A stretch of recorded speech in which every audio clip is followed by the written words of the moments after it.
You're still watching Prime Morning. My name is Roselyn Felly, and of course, the newspapers have a lot they are reporting. But our question for this morning is DUMSOR back? Is the DUMSOR back? This will be our main conversation today, and then we add on our second topic, which happens to be the running mate for the NDC's flag bearer, Professor Nana Jane Opoku Agyeman, and we ask the question: is she bringing something different to the table this year as compared to the last election? Now, we know that she was the running mate to John Dramani Mahama in the year 2020. However, the NDC failed to make it to government.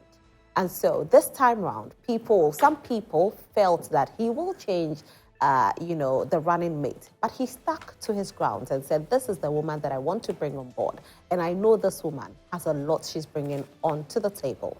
And so the question is, what does she bring to the table? What does she bring to the table? Well, is DUMSOR back? Another question we are asking, the biggest question we are asking. Anyway, I'll quickly read what our newspapers have for us, the front pages. I'll introduce our guests as well, and then we delve into our topic. But let's hear your voice this morning. I know I've seen them, so let me introduce my guests because they are looking fantastic this morning. Sitting next to me is Honorable Timothy Awontirim Ataboadey. Good morning, Honorable. Good morning. How are you? I'm looking good. Great. And I'm healthy. And by His mercies, we are all here once again. And as always, you are looking fantastic. Thank you. And I know you are benefiting from the blessings of the Almighty God, not any economic prowess that have made you who you are. In times of hardships like this, you can only look up to the Almighty God to see you through every thick and thin. We want to bless His name and thank Him for seeing us through. Amen. And looking forever young. Good morning. Our very own Yaw Adomako Baafi. Yaw, welcome. Good morning. You've been missed. Last week you couldn't make it. Yes. My schedule, he said that I may not be regular, but I can't afford not coming to this place because I love this place. So whatever time that I get, I'll make sure I come to this place. You know I've missed you so much, so I don't want your hat. I wish I'll see your full face. The way I've missed you. This is my Yaw. Yes. Yes. That is me. The humble Yaw. Yes. The godly Yaw. Yes. The one who speaks with wisdom and facts. That's right. You see, God's Lamentations 3:22 says that by His mercies we are not consumed. By His grace we are not consumed. For the hardship, even in Jesus' time, there was hardship. In the Bible, in the gospel, it stated that the poor will always be with us. Even in America, the Uncle Sam, the poverty is there. But how to deal with it, that is the solution. But our brothers from the other side, they have established mastery in discussing poverty, but they don't have solution to talk about that. So the distinction, or what distinguishes MPP from the NDC is that we are a solution-oriented party. Okay. These people, they are problem discussant. So they will talk and then they play on the emotions of the people and those things.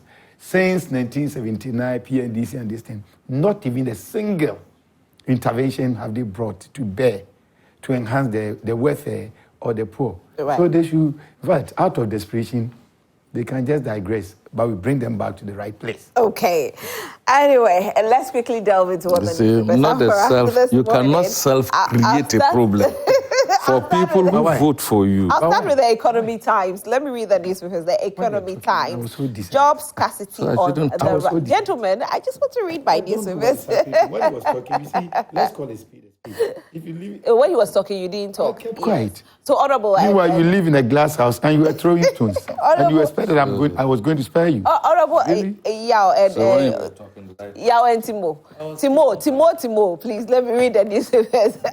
Economy Times is the first newspaper. Job scarcity on the rise. Cocoa prices forecast to range between $4,882 and $4,922 per ton, says BOG.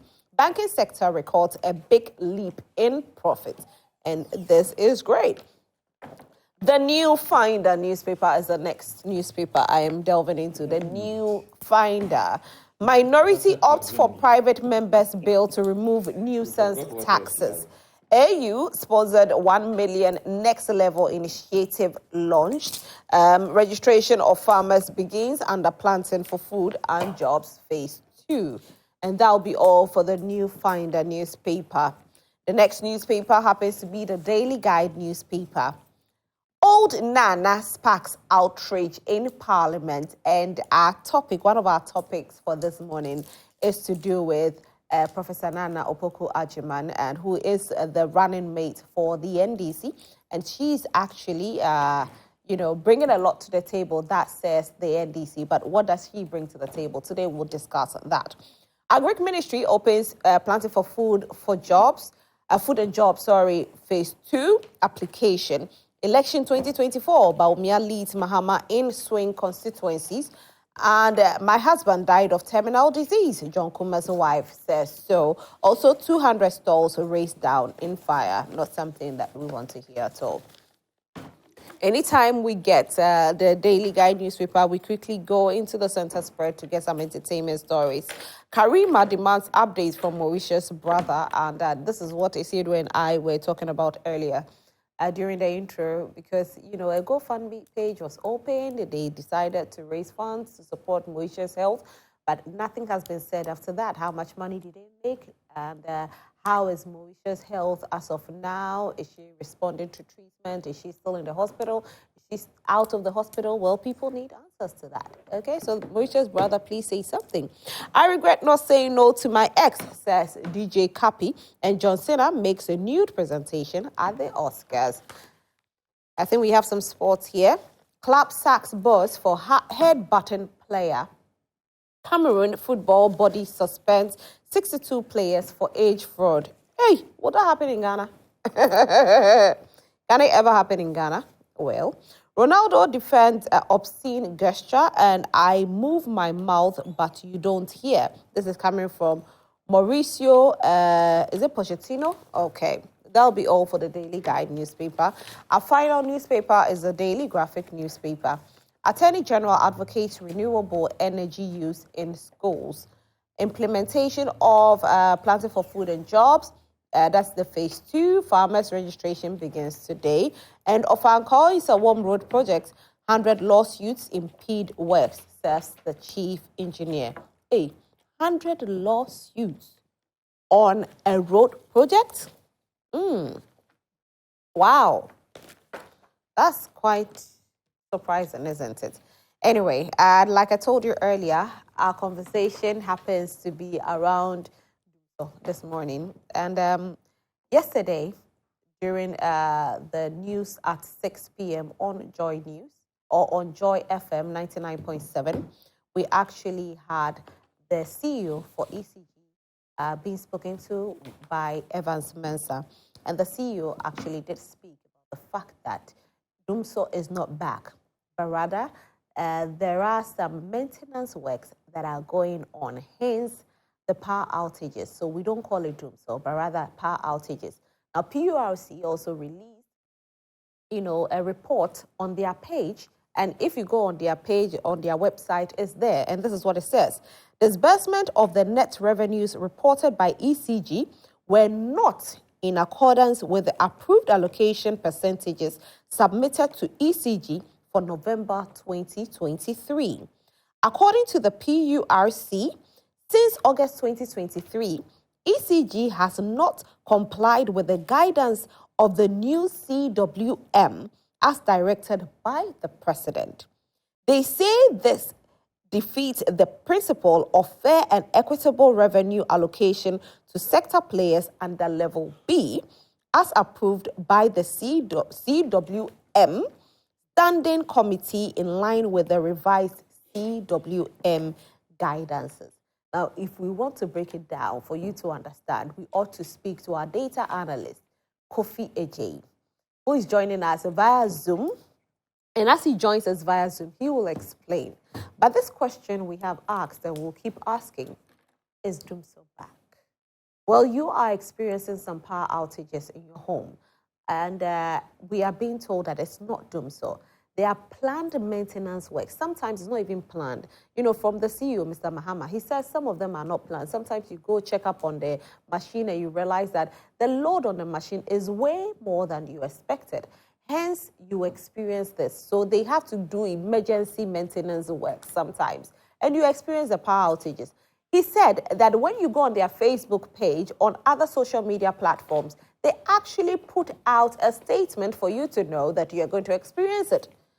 And so there's nothing like, there's no, somebody will say, we don't have, what do you call it? We don't have, we want to know, we have to have a plan. They can't give you a plan because there's no plan of power outage. Maintenance work has no plan. So that is what it is. I saw Yaw actually nodding his head to the maintenance work. Yaw? But I don't work over there. But are you did you experience some power outages? Last night, yes. I was in darkness. For how long? Oh, throughout the night. Okay. Yes, even as I'm here, I don't think the energy has come back or they've restored it. So we are all partakers of fire, yes. But DUMSOR is not back? Not really. Not really. I don't think it is. Neither do I also decry the fact that what is happening is not detestable. You know, we don't appreciate it. It's not the best. Myself, I've been a victim. Last night, for instance, myself and my kids, we were all in a car. You understand it?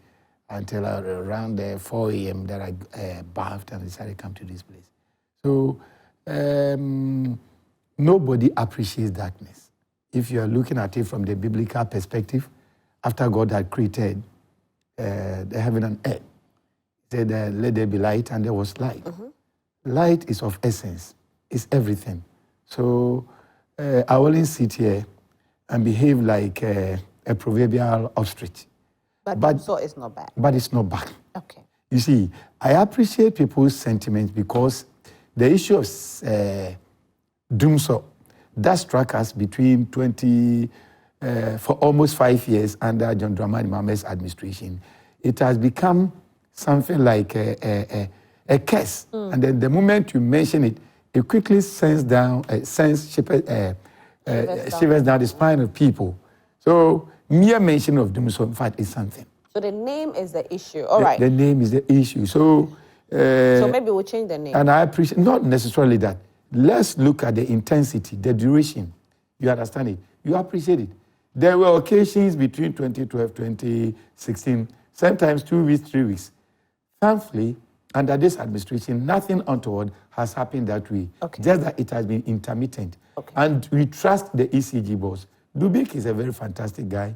And as you are rightly saying that, you heard from the lion's own mouth. He came out to say that there is nothing of the sort that has happened. So if you are taking it from the right source, I'm a secondary source.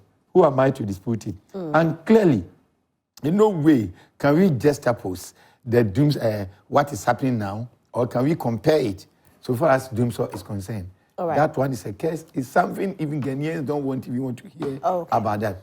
But then you are also pleading with them that they should do everything possible to make sure that the right thing is done to ensure that we enjoy the stability you have been enjoying since Akufo-Addo's administration came into being. Okay. We are joined via Zoom by Issac Kofi Agyei, who is our colleague, and he is in charge of data. Hello, Issac. Hi, Roselyn. Good morning. Good morning. How are you? I'm doing great. How about you? We are doing fantastic in the studio, I must say. And my guests are looking fantabulous this morning. I've actually commended all of them. And you look good from home as well. Oh, thank you. Good morning to my uncle, Adomako Baafi. So I look up to you. Right. Anyway, Kofi, in the PURC report, they reported that ECG had some outstanding monies that they were owing, even though the president had urged them to pay, but they're still owing. And some people out there do not understand this report very well. So please break it down for us. Well, so yesterday we saw copies, I think over the weekend, from the PURC, which they called the validation report on payments of the revenues collected by ECG to the power, the players in the power sector. And so we have this system where we generated when we started having the power crisis, and we did all this take or pay, agreements. We developed a system called the cash waterfall mechanism, which recently was revised in 2023 after we went under that IMF program. And in that cash waterfall mechanism, there's some sort of agreement that we've had with the power players.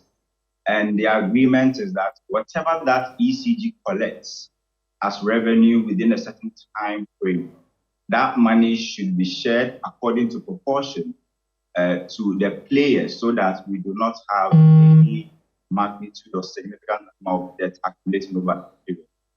Now, after the review we did with the independent power producers and other power players, we came to a conclusion based on the IMF program.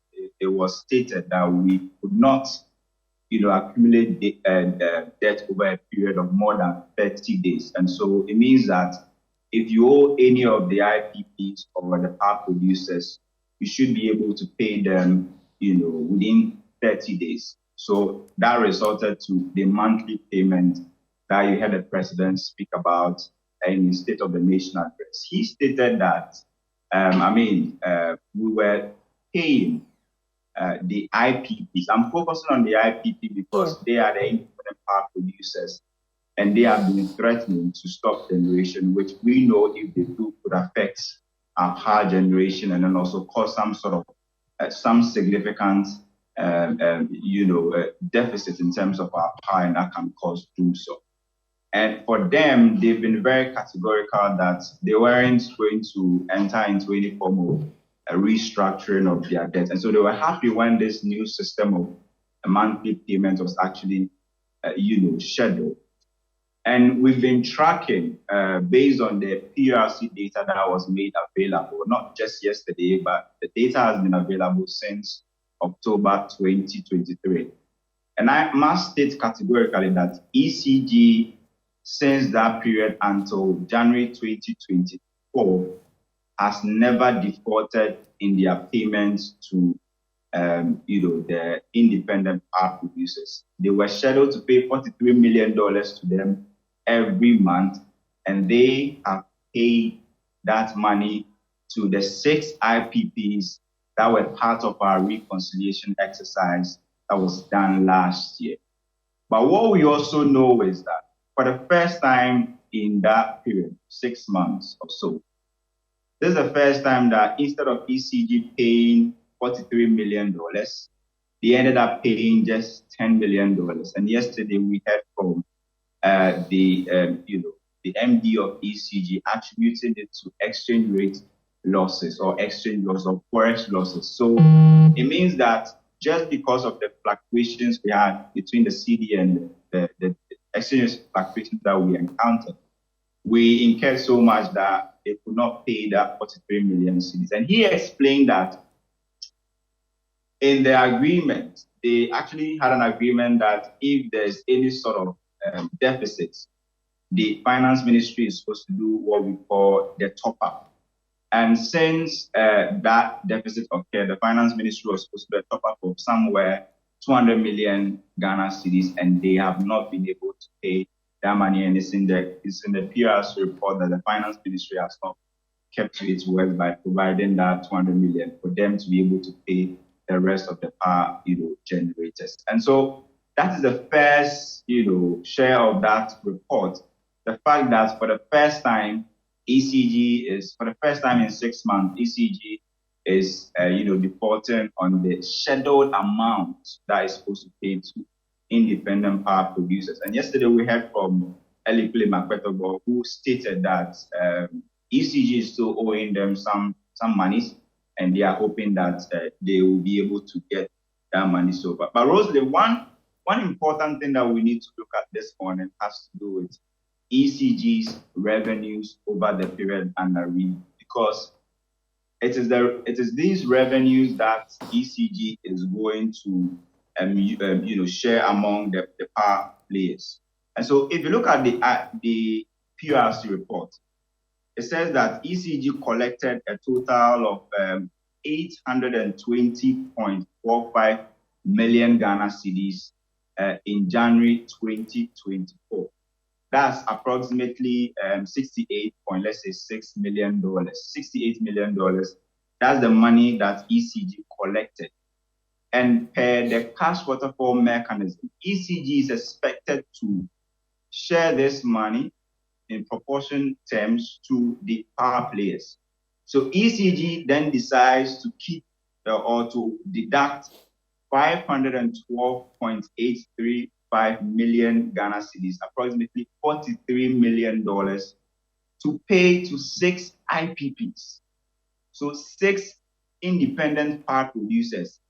ECG deducted the money, 43 million Ghana cedis, $43 million to pay to 6 IPPs.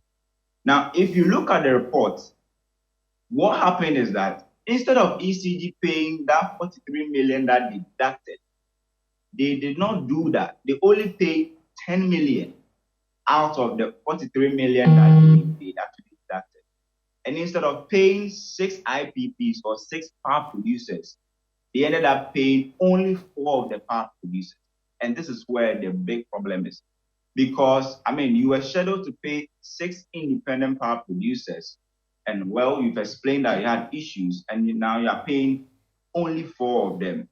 Now, in terms of the remaining power producers, there are other state-owned, enterprise or organizations who are also producing power, like the BUI, the Akosomodam, and then the other, solar producing power companies that ECG is expected to pay them, including some, IPPs who have been classified as, category B or level B, and they've been added to the the SOEs. And we've been looking at the data and realize that even in January 2024, ECG deducted $307 million Ghana cedis. That's about $25 million that we were going to pay to the state-owned enterprises and the remaining power producers who fell in this bracket. And per the data, ECG has not paid these monies. They've made some payment to some of the producers, but majority of them and significant amount of that money, although has been deducted from that ECG revenue, that money has not been paid. And so you have ECG making $820 million. They make the deductions and shares among the power producers that they are going to pay. But what happens is that ECG pays a certain percentage and leaves behind a big deficit or a big financing gap that they need to do maybe in the next window or in the next month. Now, we also decided to look at ECG's revenue that they've generated in the last 6 months. And we asked ourselves a very simple question.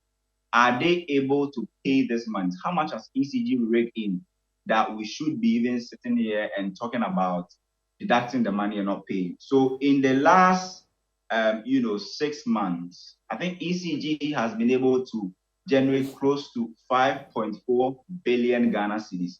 If you convert it to dollars, we are talking about $451.4 million. That's the total amount ECG has collected from the people consuming the power within 6 months, $451.4 million. And instead of distributing these monies to the power producers under the cash waterfall mechanism, ECG has not paid or has not distributed the entire money they collected, 551 million that they collected within 6 months. They've only paid about 50%, $225 million. So you ask yourself, the remaining amount of more than $200 million, what is ECG doing with that money?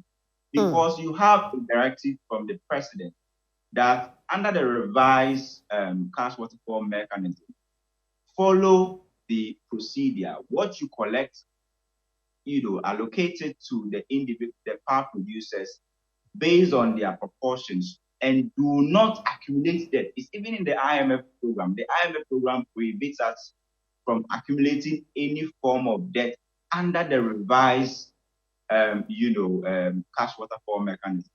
And yesterday it looked as if it was more or less like a blame game. I mean, ECG was trying to say that, I know I have not paid all the money, but I told the finance ministry that I had a problem. And the problem I had was I was going to have shortage of fuel and I needed money to bring in the fuel. The finance ministry told me to go ahead.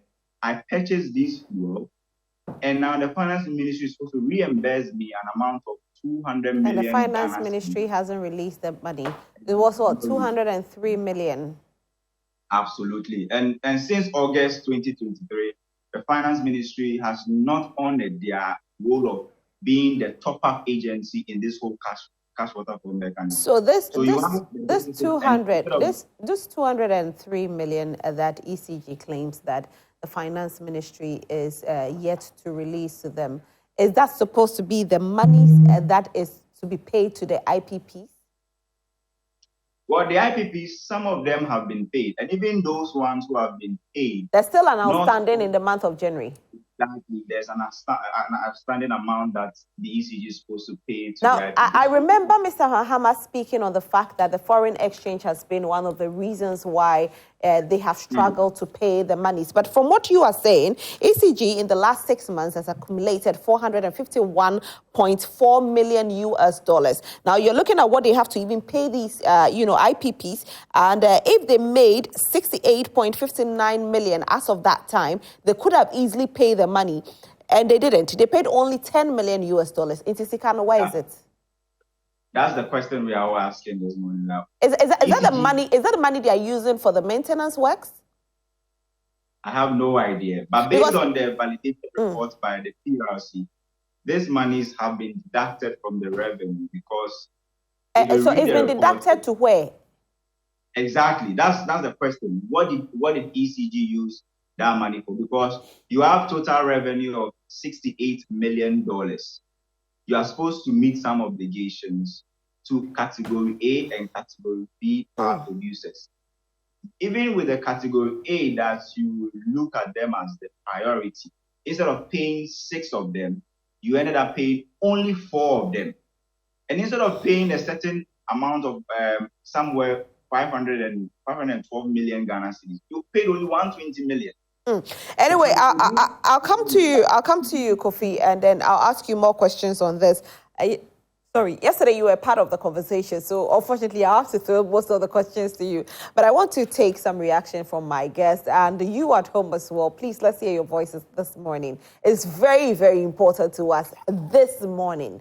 This morning is more important than any other, trust me, because you are experiencing it. You are experiencing some power outages. Now, Mr. Mahama is saying that the foreign exchange, and these were his words, are part of the contributing factors why they are owing some of the IPPs the month of January. But with the kind of reports that we are getting, they made even more than this million in dollars. Because if they made $59 million, and they are supposed to pay $43 million. And that 43 has been deducted. Yes, they paid only $10 million. You ask yourself, where's the money? Is that the reason why we're experiencing these power outages? Are they using this money to do maintenance works? If you work with ECG and you have any response to this, please call in the show. We'll be grateful. Because today, dear, we are getting all the answers. But let me get some reactions from Honorable Timothy Awantirim. Honorable, I'm just asking a lot of questions here in my head. Probably I should bring some out. I mean, these figures, automatically, one would say that, okay, the money is available, so why are we owing IPPs? Again, Finance Ministry is owing ECG, and this is one of the reasons why ECG is owing IPPs. Let me say good morning to Adomako Baafi and to our viewers out there. You see, the energy sector, if you play politics with it, DUMSOR would expose you and expose you badly. And that is the issue. And if there's a government that refuses to take responsibility and doing the shifting gameplay, you will always be exposed. From the young man's analysis, things are very clear. First of all, it is not an issue of maintenance. It's an issue of lack of money to deal with the energy sector challenges. But there's no lack of money. They are making There money. is. I'm coming, I'll come there. And the president gave his instructions as someone who holds ultimate responsibility, as he told us in the SONA, taking every responsibility. And the president said that they should pay the IPBs and all those people who owe through what they call, is it the watershed mechanism or something?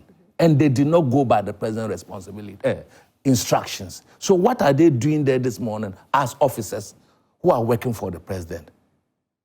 Every appointee of the president we have what we call delegated authority that is given to you. That is why immediately you are charged for what you do, and the president will fire you. The president fires you based on what we call delegated authority. If you don't implement his policies where he will fire on that, and he is the ultimate responsibility holder. What is he doing this morning? And he hasn't fired the people who has blatantly looked into the eyes of the people and disobeyed the president. You collect an amount. Remember that the energy sector is plagued with a lot of huge problems. So it's an area that you don't have to joke with. When this country, when COVID came, the vice president rushed to town and told us that who are those who can manage emergencies better? Is it NDC or NPP? And that when COVID came, these were the reliefs they gave to the people of this country. But when DUMSOR came, we could not give them reliefs. Where's the vice president? Why is he not talking again? Well, the DUMSOR is not back, though. Yes, I'll come to the issue of DUMSOR not being back. It is an issue that we must discuss it dispassionately.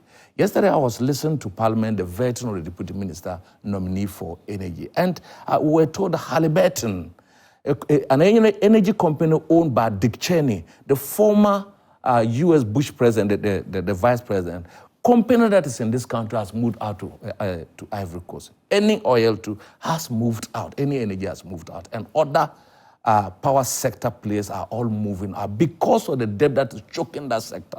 In any case, what did they use the money for? Look at even this amount of money. From what they've collected so far is $451 million. For the last 6 months. For the last 6 months. And in January alone, you got about, I think, is it 68.59 million? And you were to pay 6 IPPDs at least to assuage them from that, so that they can. It's nothing. When you look at, they own the 1.4 billion. But at least when you give them something, they can manage on their own. You deduct over 40 million and only pay 10 million. And even this 10 million, you didn't share it among the all six, but 4. What were you doing that kind of selective amnesia for?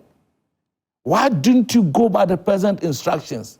So there's something more than that. And I don't believe what the president said. The president was just talking to the cameras to fanfoolers, but he didn't mean what he meant. He gave an instruction. If the president gave an instruction, the president gave an instruction. Are you telling me that the president is a weak leader? How is he a weak leader? So you gave an instruction. I am the president, ultimate responsibility. Today we are bashing you, the president and the government.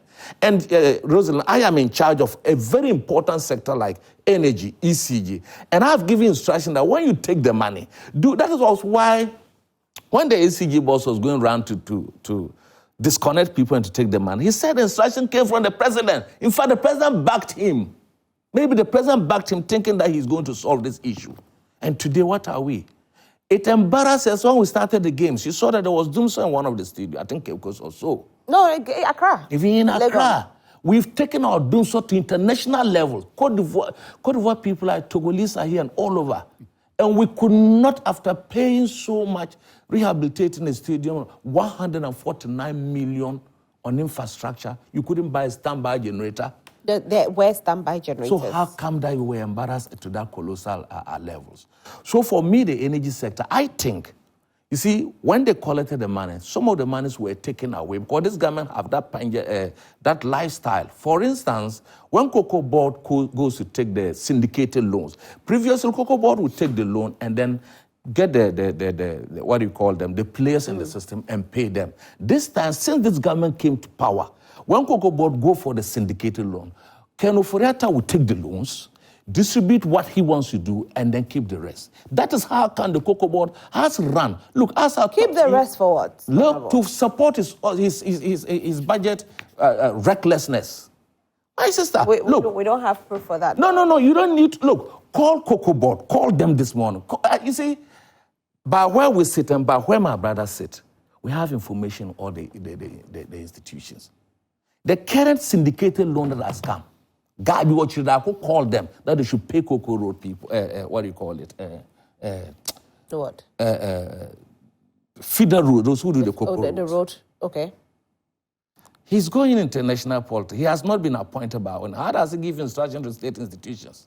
And it is not only Cocoa Board. Several institutions gives it. And I believe, as we said this morning, government every month must sell treasury bills to get money to pay salaries. So when some of these monies come, they use them in recurrent expenditure without tackling the energy issue. Businesses are running up and down, are running down. Because of, and look at what Benjamin Boachi said. Benjamin Boachi of Issac. Yeah. When you land on this one, I'll go to Benjamin Boachi said that, look, let me just paraphrase some of the issues. Okay. That the government on the recent power outages is insisting that DUMSOR is back. He said the frequent power outages Ghanaians are experiencing now is purely a generational issue and not a transformer challenge as ECG is claiming. He argued that the public utilities and regulatory services and GRICO have confirmed that there's deficit. So the DUMSOR is coming from the IPPs? It's coming from, the deficit generation too. When they took over, instead of them to look at what we did at the energy sector and look at it to be at a positive level, they were rather condemning us for procuring energy batches that were producing more that we couldn't take, and they call it take or pay. You remember recently, John Jinaport told them that even the recent ones that you signed, after criticizing so much, there's take or pay clauses in them. So, you see, when the issue is facing you and you don't want to take responsibility, you want to be trained back. The DUMSOR issue, they are not taking it, not because Ghanaians do not know. I know, he knows. All of us, the 30 million people in this country, know it's affecting business. They do not want to take it because they bastardized the John Dramani Mohammed's government. That said, there's DUMSOR, but I'll fix it. He took responsibility for that and really fixed it. And the fixing again became what we call a conundrum, that he's going to purchase, IPP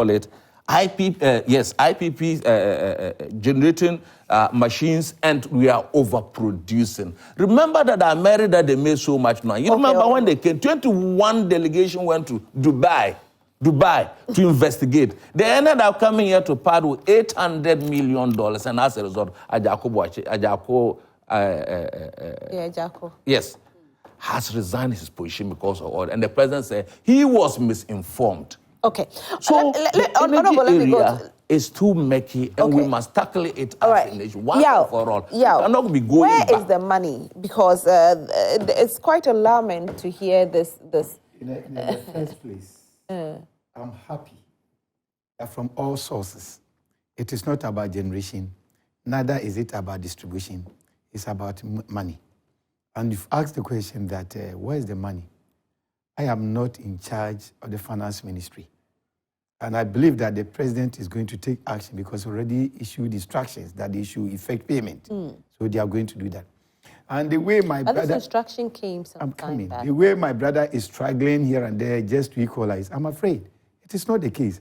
I will not sit here to admit that, in fact, all is well. But comparatively, like 4 or 5 years that you were in darkness, you want to equalize issues, and he's sitting here saying that they solve everything. At the time that Ghanaians were going through this difficulty, at least MPP has been measured. We have not come out with this kind of childish tantrum insulting people. But listen, blame God for DUMSOR. President Mahama, GhanaWeb.com, Wednesday, 31st October 2012. That was the response. Another one, blame mobile phones for DUMSOR. President Mama, peacefmonline.com. Who said that? 20th It's February not 22. true. Honorable, please let him talk. Decency is part of this kind. So if also decency is part of. Honorable, where you were. You have your time. Honorable, you have your time. So when he lands, then you can banter, please. You should contain your patience on the monument. Yeah, please it's go ahead. becoming the lot of NDC. Please go ahead. With the attitude you have adopted in Twitter. Never again. Please go ahead. Yeah, when we are, Wait. You should talk. Blame, Mama blames DUMSOR on TV sets. All these things, Ghanaians are aware of that. And interestingly, you see, the issue of money problem, I will not be here to justify it. We need to find a lasting solution to it. I remember when we were in opposition and NDC was shifting posts and those things. His Excellency, Dr. Mahmoud Bawumia, the visionary leader, said that no, the issue is about money. And quickly, they pounced on him, insulting him here and there. Eventually, on your sister station, Joy FM, at the end of it all, John Jinapo came and admitted it. Frankly, money is a challenge. Minister confesses. Deputy Power Minister John Jinapo has confessed that the finding needed to keep power supply stable has remained a challenge for government. And then he went further and said, let me be frank, money has been one of the challenges. And I quote, Wednesday, October 10th, 2016. That is why we do this, because you declare yourself. You don't come and then give the narrative with distortions and digressions. We don't do that. Because those who are listening to us, we don't have an idea. Again, he says that could it be that this time around what we're experiencing is also money and not maintenance? Oh, clearly. You heard from my brother Dubik. PURC has also come out. He said foreign exchange. Fortunately, from your own, mouth, you said that the president has issued instruction that he should pay. And that is all that we should all gear our attention. No, but why is that? And to the extent that my brother is going mentioning Kenoforiata and those, it's a figment of his imagination. In any case, even why mentioning Gabi? Where has Gabi gone wrong? That you are saying that he instructed that they should pay some people. And even if what you are saying is true, does it constitute a crime? If it's intervening on behalf of people, it must rather be applauded. He must be commended, not to be condemned. So you see, when you become so frustrated, and you think that you don't have any solution, but the only way out is to play to the gallery, you go that tangent. I'm not going to go that way. But in fact, I'll commend you when you said that, please, you don't have, evidence to that effect. And shamefully, he didn't admit it. He went further. Now, he said they solved the DUMSOR. Is really. Now, Mama would have ended DUMSOR if NDC was retained. My brother Ofosuan Pofo, GhanaWeb.com, 2nd March 2017. He said Mama will have solved DUMSOR. NPP had been in power for 3 months, 4 months, and your chairman then said that Mama will have solved DUMSOR. So where lies the discretion that he solved it? Or is it that Ofosuan Pofo, my revered elder, was drunk, that he said that? Again, Fred Agyeman, at the time that he was the deputy communication officer. But do we remember that Dr. Mahmoud Bawumia also said that why do we commend somebody for solving a problem they caused? And that was to do with DUMSOR. I'll be happy if you can just, we can get the entirety, everything that he said.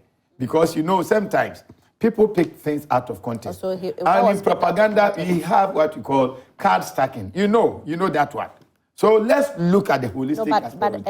And then as I move on, I'll finish very soon and then you come in. I'm just asking, a statement like, yes, you want us to praise you, but why should we praise you for fixing a problem that you caused? That is the interpretation you are giving. And what I'm saying is that in order to gain a wider insight into what he said, let's read everything to the people so that you also subject it to their scrutiny and perusal.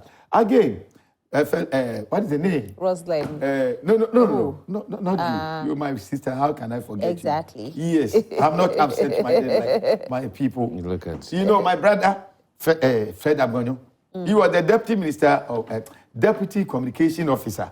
Still on Peace FM. He was there with Kwaku Bakun. Listen to what he said. Stop giving timelines and fix DUMSOR. Fred Agyeman to energy minister. And I quote, peacefmonline.com, 28 February 2017. And then he went further to say that somebody should advise him to stop the long talk. We have confidence in him. Honorable Minister, relax and wait. The timelines you have started giving won't help you, he said on Kukroko. Finally, after just before 2016 election, BBC, one of the credible stations in the world, listen to, he said, a day before the 2016 election, the BBC published an article headline, Ghana election. Listen, can Mr. Power Cut John Mahama win a second term? That was the description BBC gave to our president then. Then again, after the election, listen to what the New York Times also said about John Dramani Mahama. The end for Ghana's, he said, the end for Ghana's power cut president. The end for Ghana's power cut president, John Dramani Mahama. Okay. So if you sit here and you tickle yourself and you think that you've solved everything, please, still, I will not justify even a day because of our past for almost 5 years. The moment someone, or even those of us sitting here, sees DUMSOR just a minute or experience it, please, it triggers our negative past memory. I will not. I'll plead with the powers that be that they should follow the instructions by the president and then per the statistics given, meaning that they have collected more. So why? And then again, the tussle between the ECG and the PURC, they are all under the same umbrella. And dirty linings are not washed outside. I'm not saying there's something that, but it's just a report. They always release reports. This is not about dirty linings. So at least, why can't they speak? Sing from the same hymn book? This one is going this tangent. This one is going this tangent. Ghanaians are not in. No, I think where ECG has a complaint happens to be with the finance ministry. It's not the finance ministry. It's the foreign exchange. They claim the foreign exchange is the reason why they haven't paid some of the IPs. He has said it. Yes. So what I'm saying is that Ghanaians are not interested. But they haven't paid it. Ghanaians are not interested in any complaint. Ghanaians trust MPP that when it comes to energy, likewise, any of the sectors, we are better. Okay. So all that they need is a lasting solution. And I plead they should do so, but not to come out and talk about this and talk about this. No. And our contribution to the energy sector and the American that he was talking about, he mentioned John Jinapo that he said that when you also signed the deal, there was take or pay. It's never true. Let's call Dubi. Let's call Dubi. It is never true. Energy minister, he was on a Metro TV. Metro TV. It has even been said on the burden that the energy sector is suffering is you are reckless and wicked negotiations. Because take or pay, we are not. You are in power for 7 years and you are talking about somebody else. We renegotiated. You are aware of that. You have renegotiated. So why are we going back to the blame? And still you are paying more. We are talking about money that we have received. If they had added some kind of tact and then patriotism, we wouldn't have gone to where we are. And you sit here justifying that. Are you saying you have I will still say that. Anyway, let me speak with Kofi on Zoom, though. No, let me. Hello, Kofi. I'll come back to you, don't worry, please. Kofi. What do you have to say? Well, allow me to say my lies. Kofi, if you can hear me, please kindly, unmute yourself. Okay. Have you unmuted yourself? Yeah, I think so. Yeah. All right, great. Now, Kofi, so it looks like the issue everybody's talking about is finance, but another thing that we heard about is also the maintenance issue. And you with your data, and what can you say with regards to the maintenance issues? And then we can let you go. And how soon do you think that this can be fixed? Well, so listening to Dubik yesterday, well, for the first time, I think they've given us a sense of when we'll be having, I don't want to use the word DUMSOR, but when we'll be having the power outage. And they've said that between, I think, 7 and 11 p.m. in the evening, you should have high load, and then they are going to do the load shedding then. So for the first time, we have a sense of when you should have your lights going up. But the PRC report nowhere mentions, maintenance, probably because they were talking about validated payment. So there was no need mentioning finance. But Dubik yesterday, when he spoke to us on Top Story of Joynews, spoke to myself and then Evans, he was very, very categorical on the fact that DUMSOR is not back and that whatever we are experiencing is because they are doing maintenance. And he also blamed what you've been re-echoing, which is the forex exchange or the forex losses. And in fact, if you have at a point, we began the year around $1 to about 10 cedis or 10 cedis 58 pesos. And currently we are talking about 13 cedis.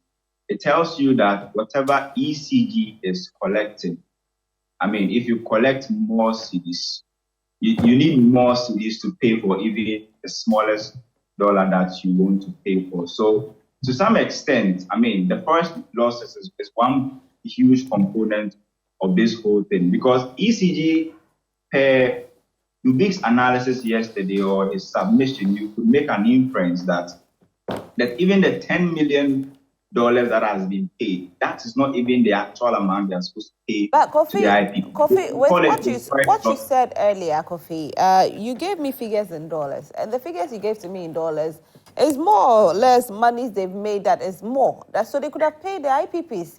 If you had given me figures only in cedis and the cedi was not amounting to the amount that they have to give to these IPPs, then I would say that, okay, yeah, the forex exchange has been a big problem. But we are looking at dollars, 68.59 million US dollars, and you have to pay 43 million US dollars out of it. And we are talking about foreign exchange being the reason why they haven't been able to pay. We shouldn't lose track of the fact that these dollar conversions were done by the PLC.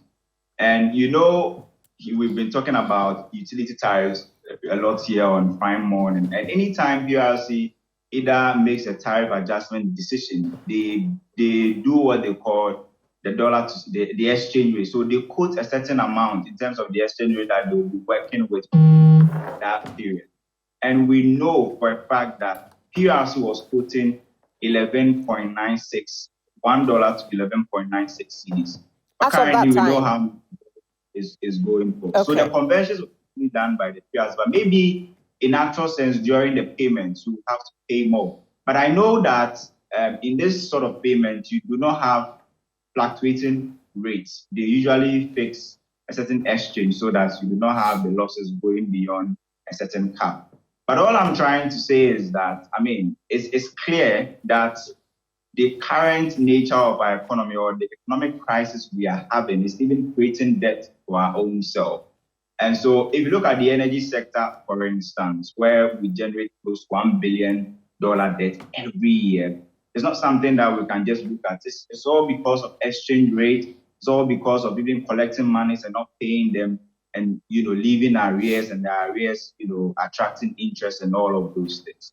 And so you asked me about maintenance. There was nowhere that the PRC spoke about maintenance, but the ECG believes that the current power outages that we are having is not because of let's say generation, but they have attributed it to maintenance, and also the fact that there's forest losses, and the fact that they budgeted a certain amount to buy fuel shortage, 200 somewhere around, I think 200 million Ghana cedis or so, that they bought fuel, and the finance ministry is supposed to reimburse them, and up until now they've not been able to reimburse them that much. And they believe that if the finance ministry is able to pay that 200 million Ghana cedis, they'll even have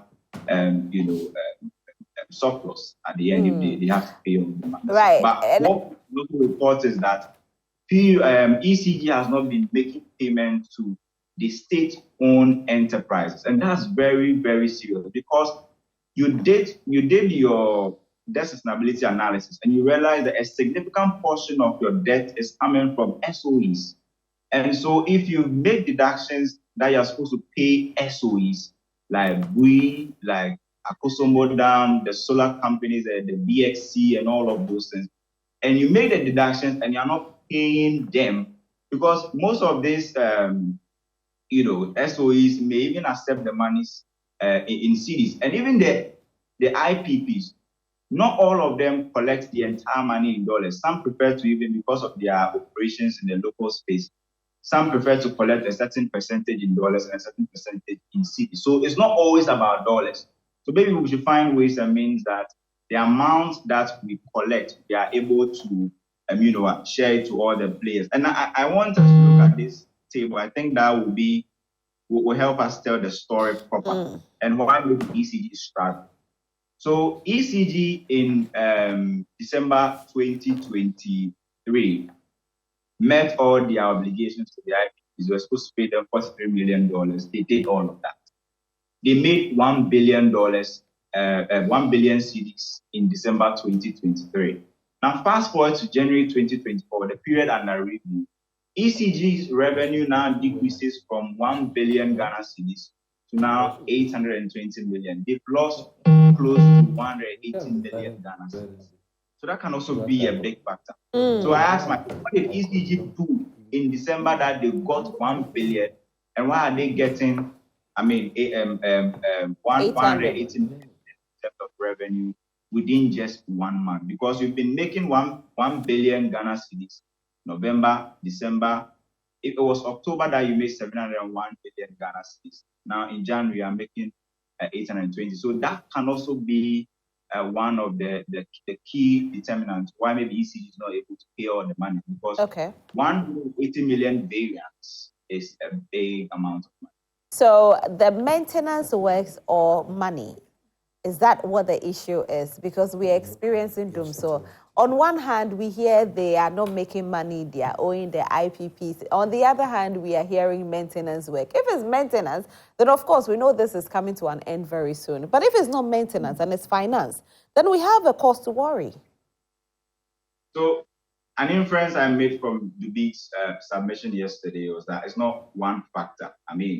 Maintenance is one of the key components of why we are having the power outages. And then the second one has to do with availability of money and the top up that the Ministry of Finance is supposed to make. Because look, you tell an agency that you can go ahead. The agency tells you that we've done our projections and we realize that there's going to be a shortage and we'll need a certain amount, A, B, or C, to purchase the fuel. And you give them the go ahead to do that. They've done that, and now they need the money they need to be reimbursed so that they can meet their financial obligations. And you've not done that. And the report states that the finance ministry has not been doing their top-up obligations since August 2023. So just imagine the accumulated debt just because of the finance ministry's inability, or maybe, I don't know, I won't call it decision not to pay, but maybe inability to provide the top-up. Because this top-up usually goes to the state-owned enterprises. And if you are not paying WE and you're not paying the solar companies, and you're not paying early power, you're not paying Sarfina or whatever they call it, and you accumulate the debt over the period, it tells you that these debts are going to be on the books of the SOEs, and they will be carried sometimes when SOEs have debt and they are not able to pay. The state will have to take it. And they add to our debt, and we may not be able to meet the debt stability target that we set for ourselves in the IMF program. So it's a big issue, and it has a lot of angles that maybe we can look at. All right, Kofi, thank you so much for joining us. We are super grateful. Have a fantastic day. And yes, we've heard that it's not DUMSOR back. Thou sayest ECG, not us. DUMSOR is not back. We have a lot of messages. We are going to try to read most of the messages. My guests are also here. I have Yaw Adomako Baafi, which represents the NPP, and Honorable Timothy Ataboadey, which representing the NDC. They said a lot, but one thing that we should know is that ECG is telling us it is a maintenance work. However, they are owing IPPs. If you owe IPPs, it means that power supply will be a challenge one day. If it's maintenance work, it means that there's a power supply, there's a challenge in maintenance somewhere. So right now, as to whether it's finance or it is maintenance, we don't know. But we are hoping this will come to an end very soon. So yeah, they've given us that it's maintenance though. But again, they've told us that they are owing IPPs. So you are telling us it's maintenance, but you are owing IPPs, which is also a cost for DUMSOR. So on one hand, it is maintenance. On the other hand, it's finance. So we've summarized everything. Just give me 1 minute so that Okay, use 1 minute. Yes, 1 minute and I can read messages. See, Roselyn, precisely because of the financial burden of the energy sector, we created ESLA. If they have gone by the details of why we created ESLA, they would have cleared the debt as we are talking this morning Adomako Baafi. If ESLA has not been used to collateralize the over 30 billion that you could have cleared it. Which are the ESLAs? Which ESLA or what? Any of them. But you see, Ben Boachi continued to say that it is pure generational problem. Everybody knows we don't have gas. They should be candid with us. According to him, the replacement of 600 transformers and fuses that the ECG claims is a cause of the outage is a mere hoax. It is not true. It is not true because you cannot, that's what I was telling you. If the president is the ultimate responsibility holder, and I give instructions, ECG, do AB, and you violate it, and the president has done nothing, no comment from anyone, it means that they are not being candid with the people of this country, my brother.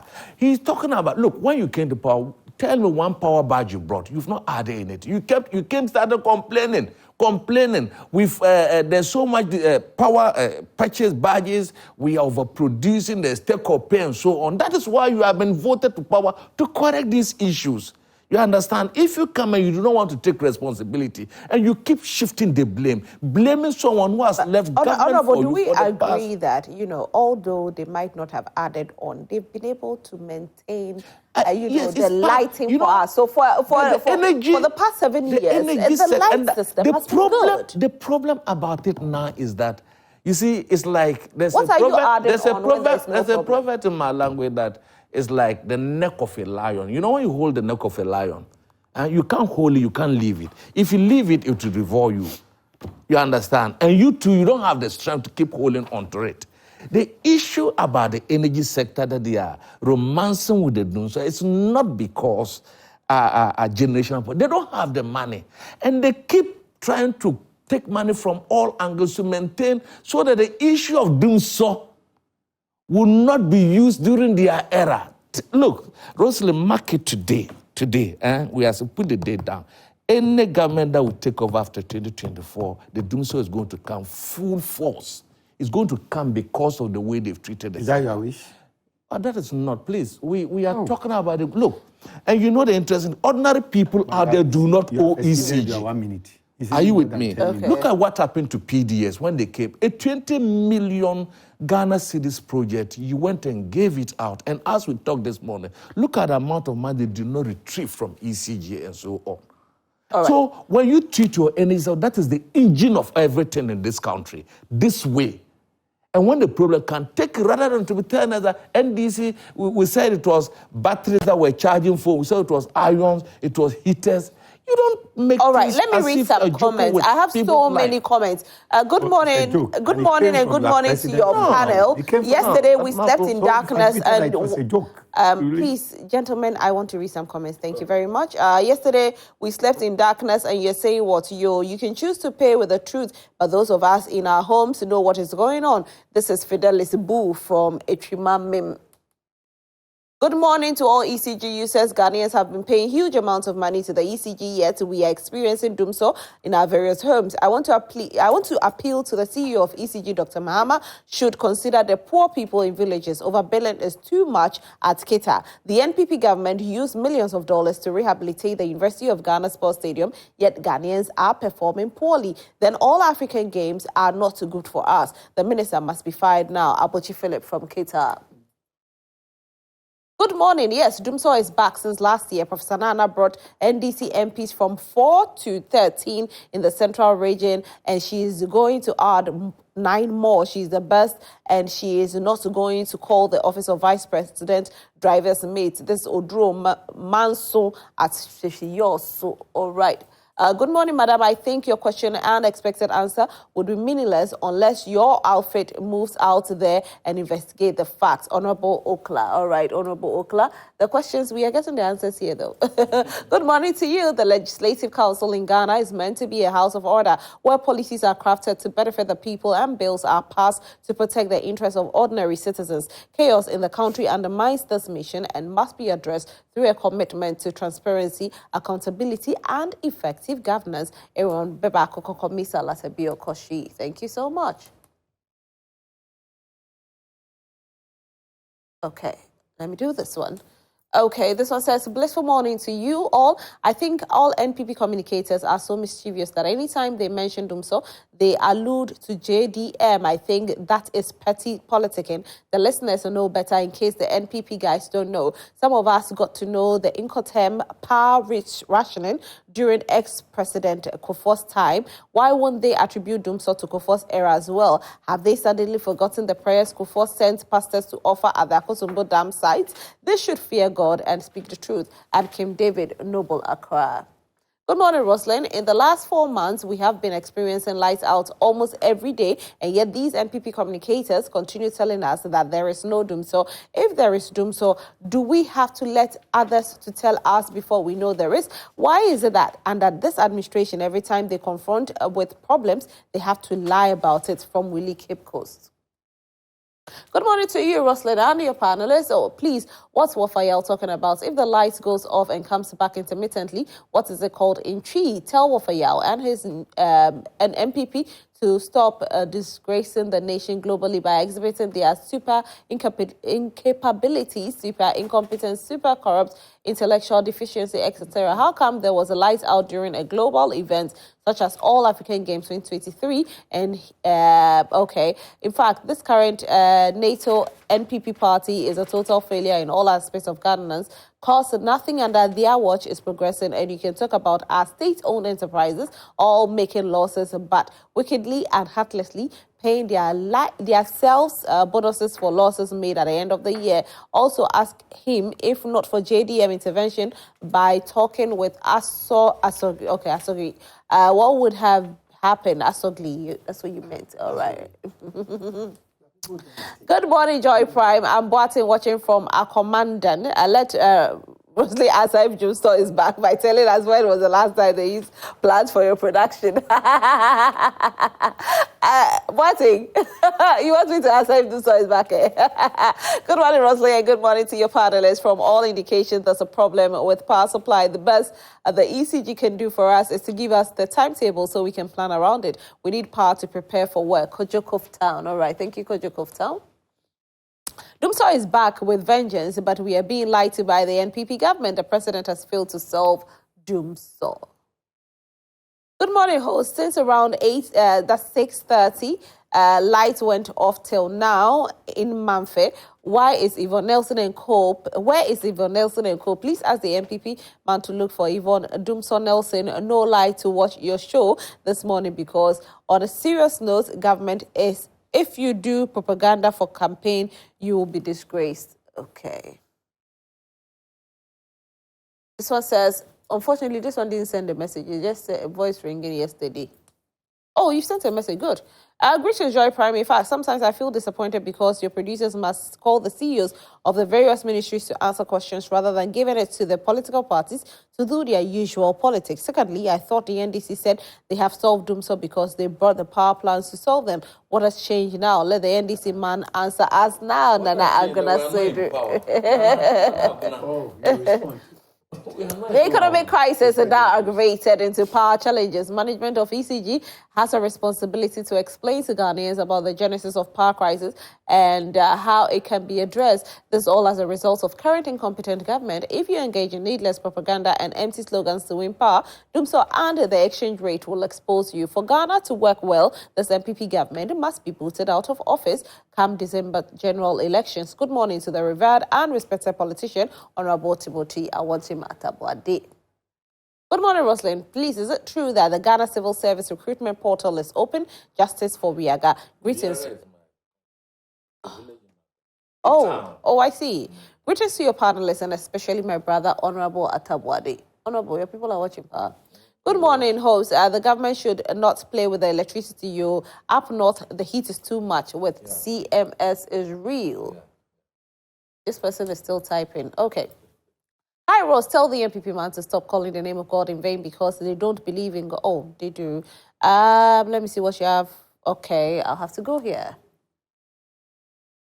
Good morning, my dear sister. In fact, we have to be serious as a nation.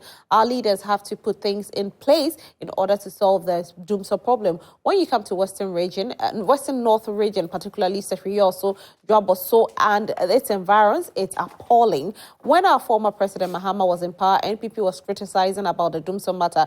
Here's the case. Same thing is happening. They have to rise and then do something about it immediately. It's affecting people's businesses. Simon from Sefrioso. Okay. Good morning, Joy Prime. It's very instructive to note that we are experiencing power outages all over the country. You see how MPP is behaving? We are experiencing DUMSOR, but see what they are saying all over. Whether it's DUMSOR or intermittent outages, the value is the same. NPP should stop the propaganda and fix the problem. It's very difficult to sleep at night because the heat is unbearable. Kindly tell Yaw that all that he is saying is useless because we voted them to fix the problem. All over 7 years, they're still talking about what happened, which made us to vote NDC out. Tell him that all he is submitting. Okay, you want more answers. Eh? Hey, Joy Prime, you're the best. Thank you so much. Yes, DUMSOR is back to stay unless we make changes in governance. I'm speechless from Obuasi. All right. Good morning, madam. Please, I want to find out if ECG can be sued for damaging my electrical gadgets. If yes, what should be the first voice of call? I've been listening to your program, and I'm surprised about the state of ECG. What is preventing them from coming out with a timetable? Secondly, what is preventing ECG from collecting their monies? I currently reside in North Tongo, and madam, you'll be surprised that I have been there for a couple of years, and ECG has never brought a bill for us to pay. Really? A number of towns and villages in the North Constituency are not paying for electricity use, and they are not even experiencing what we are going through. How can you pay your power producers if you are not collecting what you have sold? Wow. Really?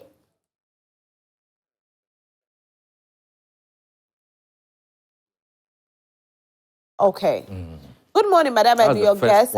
Please, who is advising the MPP government on the current energy crisis? I hear them attribute the energy mess to distribution transformers overloads. Like, seriously? How can isolated overloading transformers in separate villages and towns lead to grid shedding huge MW of power, that's megawatts of power, during peak load hours? How can the entire feeder feeding a whole town go off because of supposed overloads on one or two overload transformers? Granted, transformers overloads are the problem. Aren't transformers part of our power system engineering management? As for the ECG MD, allow him to do usual politics. MMA Fatih from Kumewu Moshizongo. Hey, I have messages today, dear. Wow. Cause Zakaria from Sunyani says arrogance, pomposity, and hypocrisy will make sure the failed NPP lose 2024. Mahama solved DUMSOR. He brought America car power, Ataboadey gas, and left Esla Fund $350 million to clear financial problems. What did Nanado do to solve DUMSOR? It's your own problem if you don't vote NPP. If Nanado said you can choose NDC, Nanado to cooperate residents. Watch this. 14 cedis is now $1. Oh, it's not 14 yet, is it? It's 13. Inflation is 23. Unemployment, no, it's still 13. And unemployment is 15%. Nanado, Baumia as failures. NPP will lose 2024. Vote incoming President JDM to deserving choice of Ghanaians. The alternator, no one comes near him. We shall rescue our nation from the wreckers. Greetings, Alaji Ahasa Mayanka, Regional Communication Officer Charles Akowa. All right. Good morning. It's about time we take politics out of from this energy problem. The NDC has done some, and NPP has done far better. The Baumia-led government coming will do more than what previous government have done. Samike Kokrobite. Okay. Good morning, JP. We move Mahama because of DUMSOR. Why are you now comparing MPP Pa to Bani Bansuma from Sola? Okay, good morning. Please, can the MPP man bury his pride and accept the fact that DUMSOR is highly backed? They should come out the plan of load shedding and timetable to compare their government with NDC. Can they boast of fighting DUMSOR? Never. JDM in power as president fought well and brought this power badge to Ghana, and he accepted the fact that DUMSOR and did well to solve it. Come and see in Tamale, I mean Bawa Barracks to be precise. Yesterday, lights went off about 6 times, on and off and off. Why?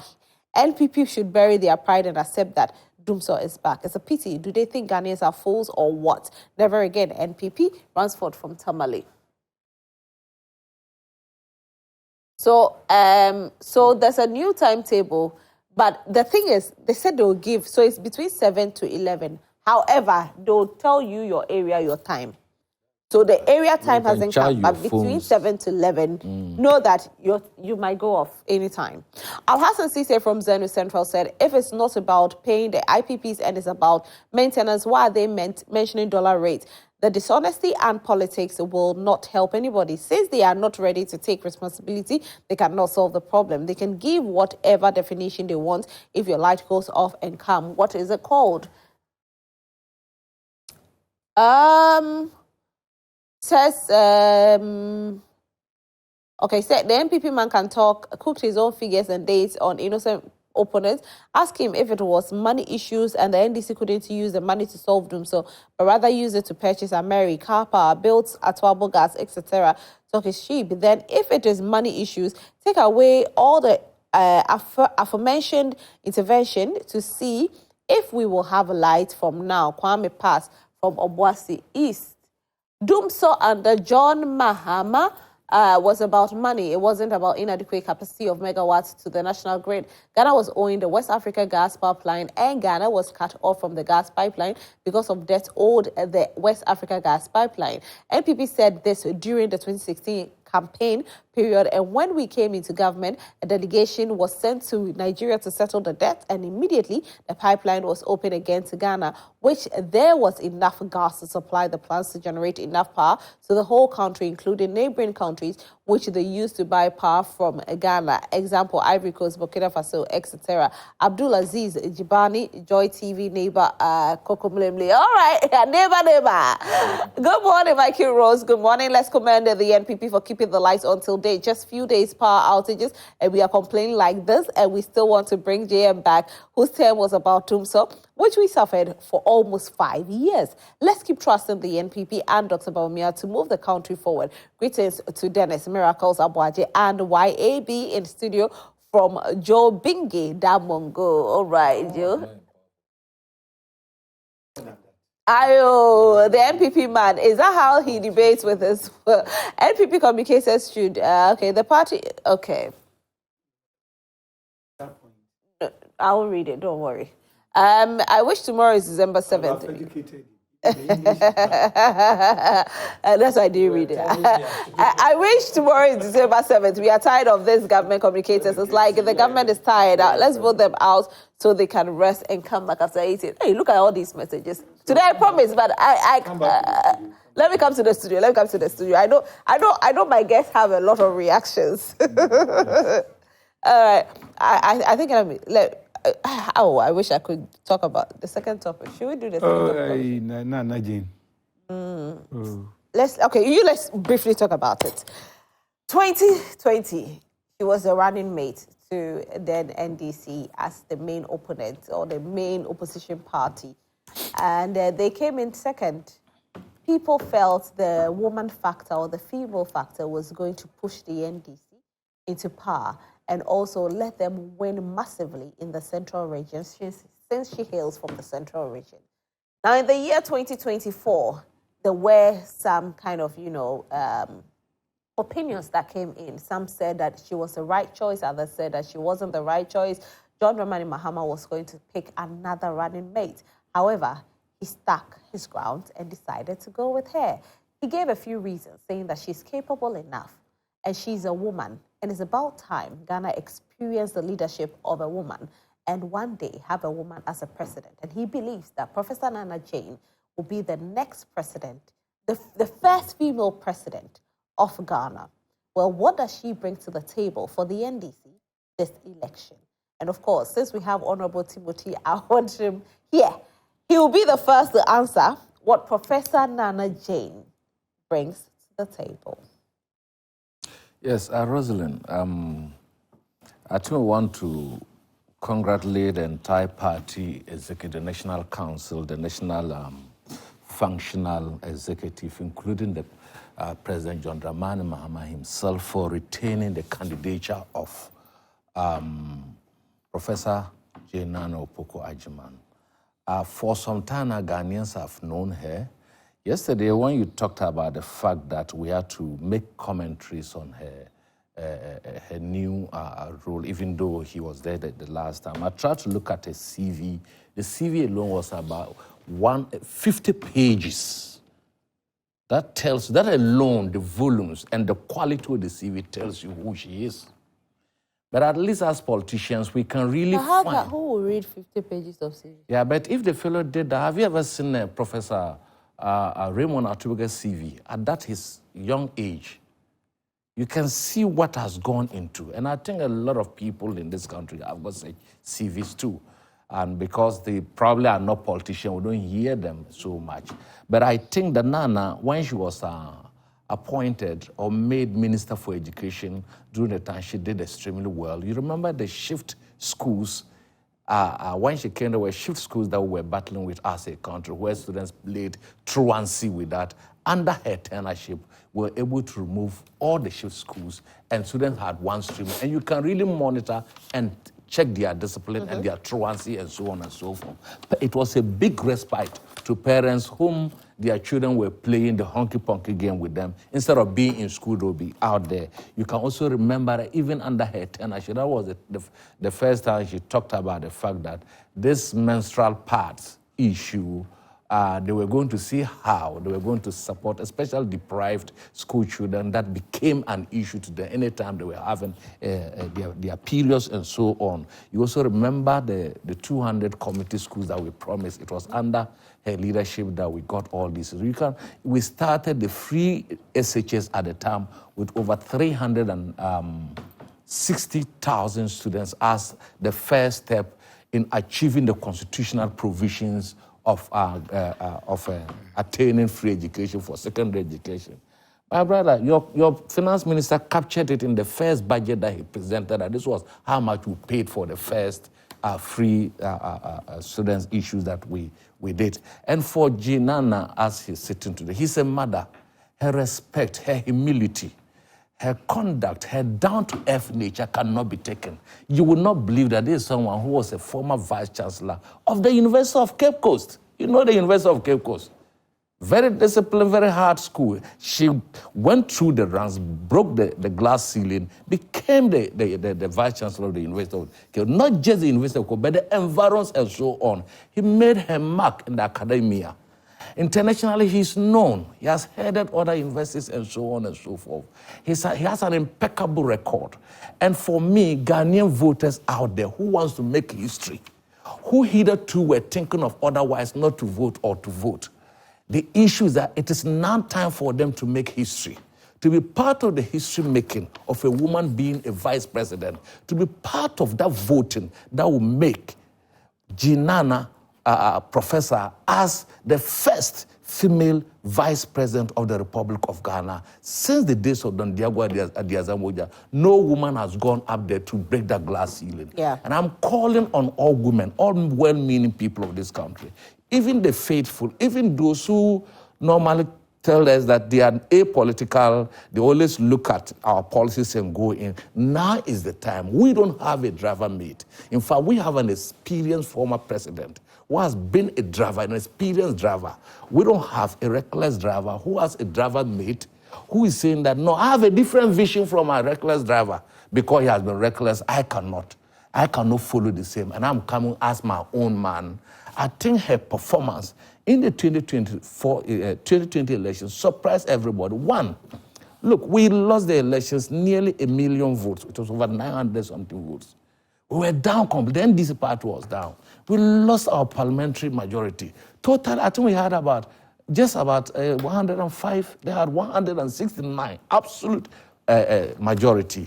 When we came back, who thought that with even little resources, and look at the time we appointed her, all those who are there, who are being skeptical about her performance, I can tell them that because of her, we're able to increase our seats up to 13 seats in the central region. And remember the voting pattern of the central region. It's not a region that you can take them for granted. It's a swing region.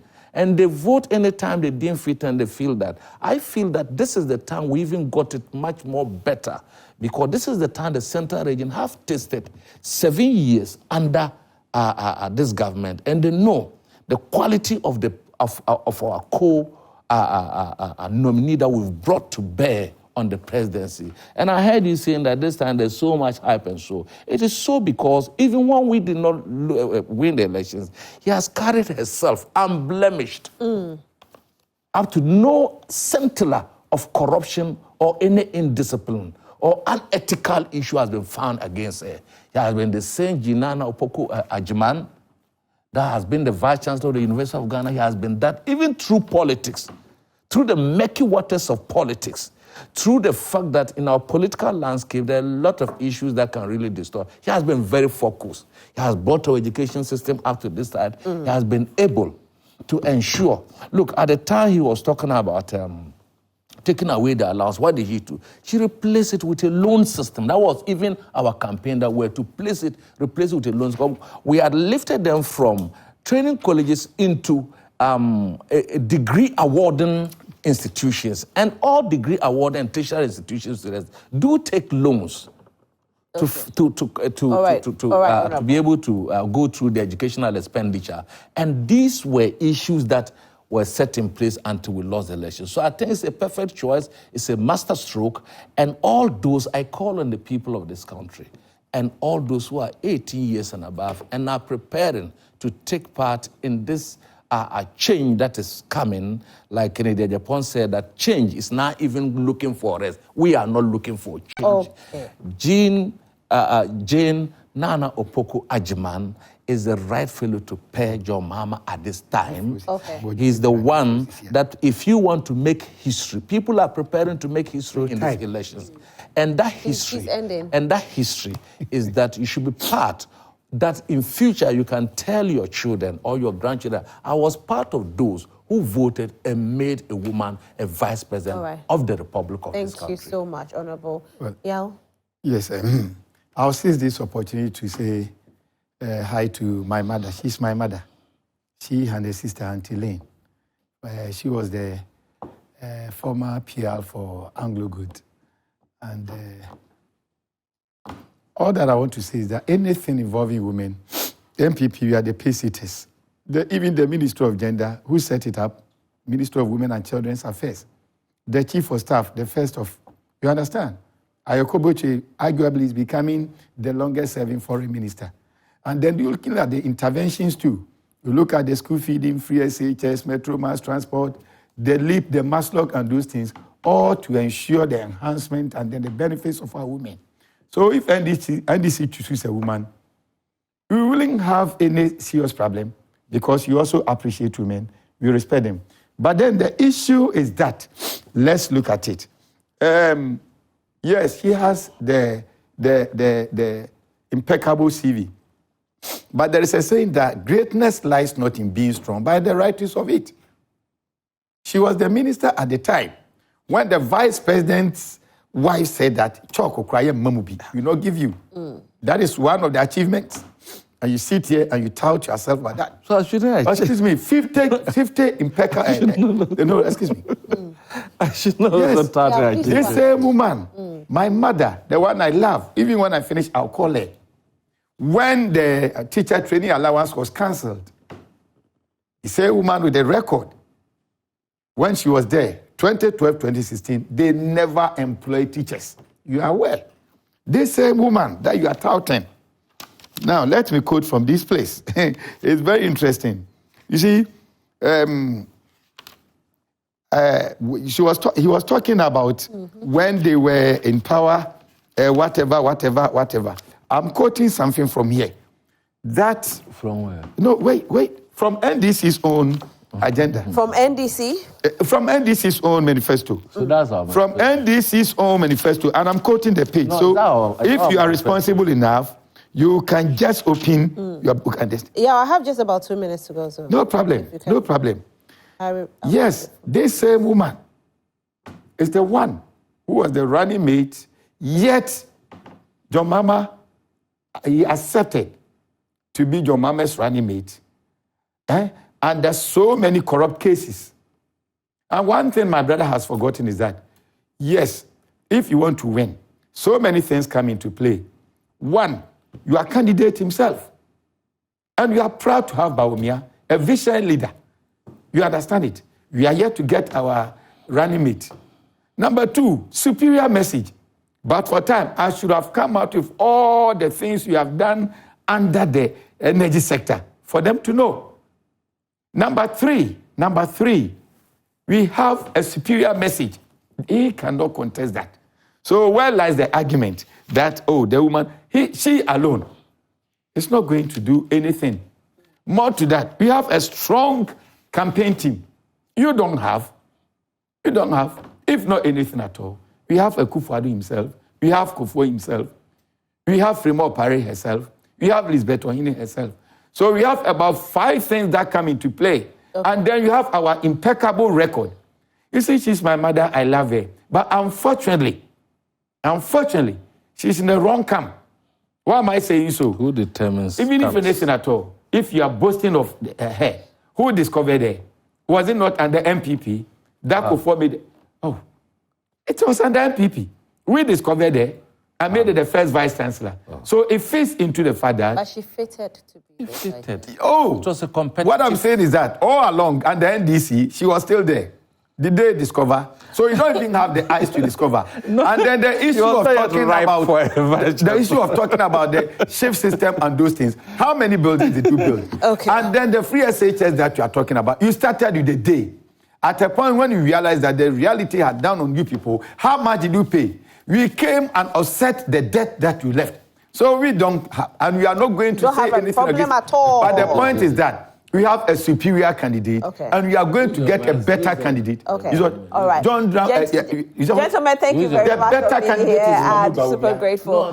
My guests have been Yaw Adomako Baafi, who represented the NPP, and of course, Honorable Timothy Ataboadey, who represented the NDC this morning. We have so many messages. We promised to read it during What's Trending segment. They said, well, come and read it. Because today we actually promised, so we will deliver. So don't worry at all. If you sent in your message, we will read it. And my name is Roselyn. This has been the News Flash segment. We have a lot more coming your way. Do stay with us. We'll be right back.